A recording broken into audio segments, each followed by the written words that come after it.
جی بالکل، میرے وطن کی مٹی سونا اگلے اگلے سونا چاندی۔ اس وقت ہم موجود ہے بہاول نگر بائی پاس پر ایک ساگ کی فصل میں، جو موسم سردا کے آغاز کے ساتھ ساتھ شروع کیا جاتا ہے۔ تو مزید ہمارے ساتھ کچھ شہری بھی موجود ہیں، ہم ان سے جانتے ہیں کہ ساگ کی فصل کا آپ کیسے آغاز کرتے ہیں۔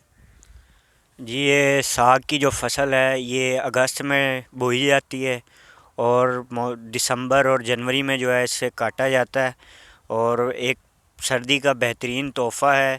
اور ہم جو ہے اپنے گھروں میں ساگ پکاتے ہیں اور اسے اپنے دوستوں کو بھی دعوت دیتے ہیں۔ ساگ کے ہم پراٹھے بناتے ہیں اور دیسی گھی اور مکئی کی روٹی کے ساتھ جو ہے وہ ہم ساگ کو کھاتے ہیں، اور ایک بہترین تحفہ ہے کیونکہ اس کے اندر وٹامنز ہوتے ہیں، وٹامنز ای ڈی منرلز کافی ہوتے ہیں، تو ایک صحت بخش غذا بھی ہے ساگ۔